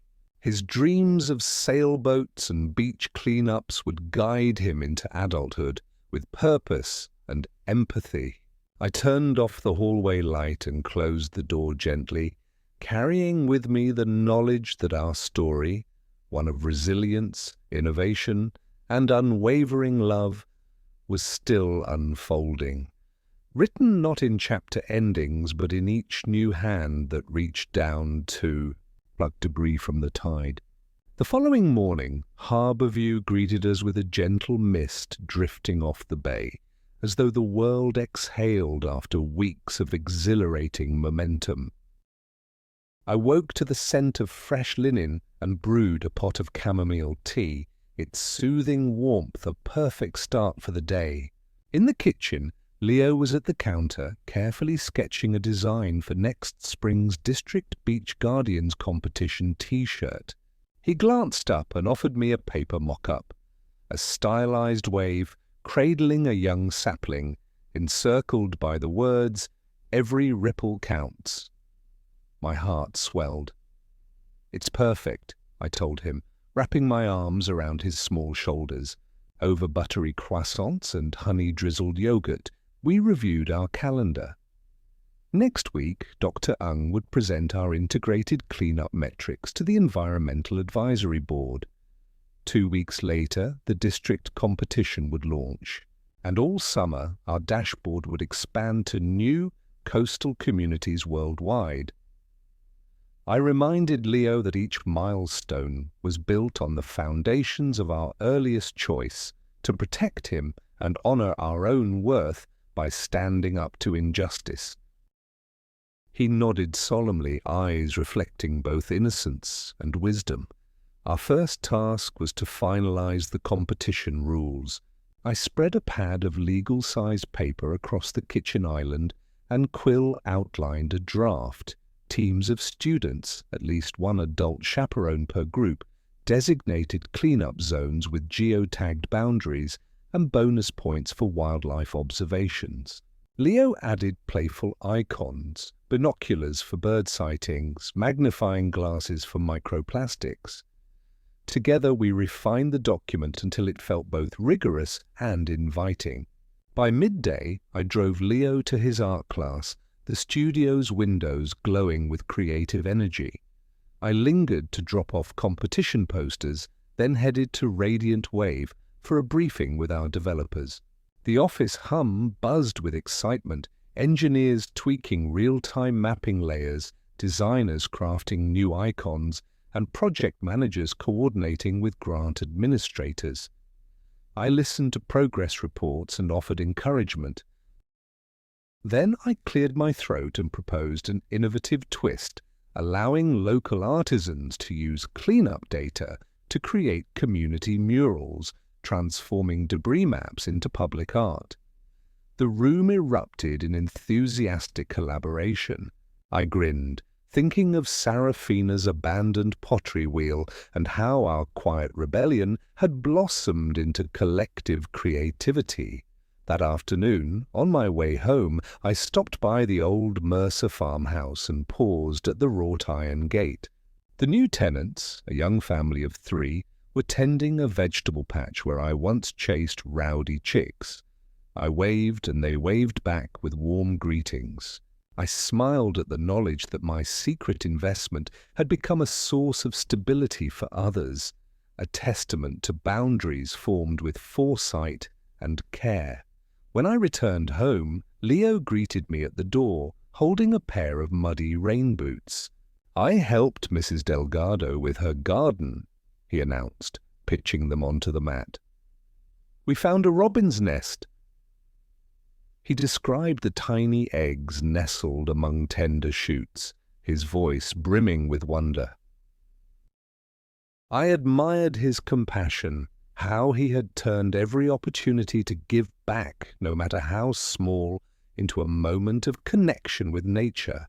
In the evening, we settled into our living room for a special father-son ritual, crafting thank you cards for our Beach Guardians Club volunteers. I folded crisp cardstock, and Leo glued on pressed wildflowers from our lavender bushes. Each card carried a handwritten note of gratitude, reminding recipients that their efforts mattered in the grand tapestry of ocean conservation. We paused after each card to share a high five and a sip of pear ginger tea, chuckling over the soupçon of spicy ginger on our tongues. Later, as Leo brushed his teeth, I reviewed the week ahead. A community painting day for the mural artists inspired by cleanup data, a feature article due in the local newspaper, and the district competition launch assembly at the middle school gym. It does. Moment when teams from every corner of the county would converge to protect the same shoreline we cherished.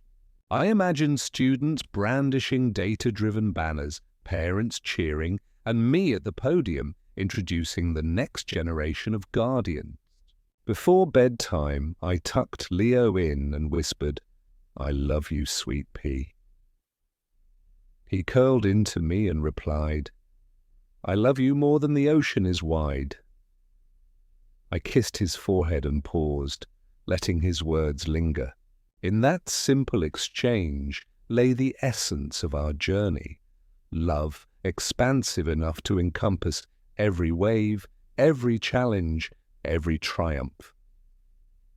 I left his room and gazed at the trophy on our mantel, a gleaming symbol of global recognition. Yet it was dwarfed by the framed sketches, dusty rain boots, and weathered gloves that lined our entryway, artifacts of countless cleanups, collaborations, and quiet acts of defiance against neglect. I realized our truest legacy would not be the award itself, but the generations of guardians who would follow, guided by data and driven by compassion. That night, I sat on the porch swing, wrapped in a soft wool blanket, and listened to the ceaseless lullaby of the waves. The moon cast a silver path across the water, inviting us to chart new courses. I closed my eyes and let gratitude wash over me for the choices that shaped my destiny, for the courage that refused to be silenced, and for the light of one small child who taught the world how to care. And as harbour views slumbered beneath the tide-kissed sky, I knew that our story, born in struggle and forged in love, would continue to ripple outward, sowing seeds of change in every shore it touched, one heartbeat at a time.